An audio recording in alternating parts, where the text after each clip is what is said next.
ఒంగోలు నియోజకవర్గంలో రాజకీయ వేడి ఒక పూర్తిగా అదుపు తప్పినటువంటి సందర్భాలు మనం చూస్తూ ఉన్నాం.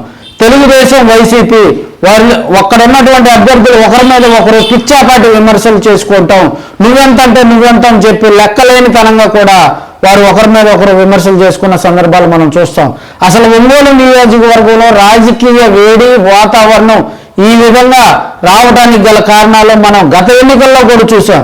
గత ఎన్నికల్లో ఇప్పుడున్నటువంటి ప్రతిపక్ష నేతగా ఉన్నటువంటి దామచర్ల జనార్దన్ గత ఎన్నికల్లో 2019 వరకు కూడా ఆయన ఎమ్మెల్యేగా ఉండటం జరిగింది. అప్పుడు బాలినేని శ్రీనివాసరెడ్డి ప్రతిపక్షంలో ఉండటం జరిగింది.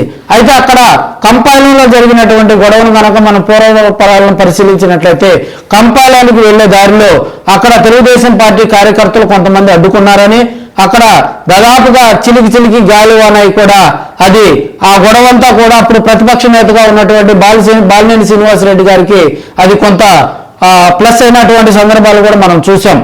అంటే అదేవిధంగా ఈ నెల 10వ తేదీ కూడా బాలినేని శ్రీనివాసరెడ్డి గారి కోళ్ళు బాలినేని కావ్య సమతానగర్లోని ఒక అపార్ట్మెంట్లో ప్రచారానికి వెళ్ళిన సందర్భంలో అక్కడ ఉన్నటువంటి పోలీస్ కానిస్టేబుల్ భార్య ఆమెను అడ్డుకోవటం, అక్కడ వాలంటీర్కి కానిస్టేబుల్ భార్యకు ఇక్కడ ఉన్నటువంటి అంటే కావ్యకు వీళ్ళ ముగ్గురు మధ్య అక్కడ ఉన్నటువంటి కార్యకర్తలు అందరూ కూడా ఉద్వేగానికి గురై ఒకరి మీద ఒకరు విమర్శలు చేసుకునవటం అది మెయిన్ కాన్సెప్ట్ ఇక్కడ సమతానగర్లో జరిగింది.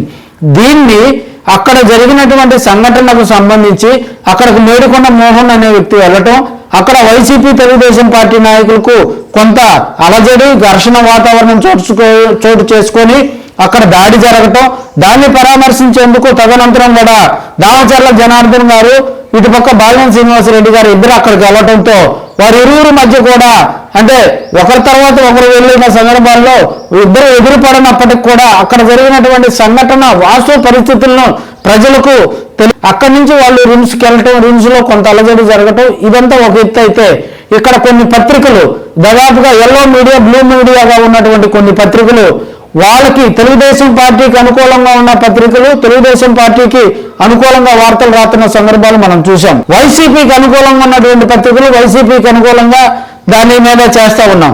అయితే ఇక్కడ సామాన్య మానవుడైతే ఈ 2-3 రోజుల్లో ఒంగోలులో కనుక మనం గమనించినట్లయితే ప్రతి ఒక్కరు కూడా అక్కడ ఏం జరిగిందనేది వాస్తవ పరిస్థితి అయితే ప్రజలకు ఇంతవరకు కరెక్ట్గా అక్కడ ఏం జరిగింది పిన్ టు పిన్ అనేది కూడా తెలియని పరిస్థితి.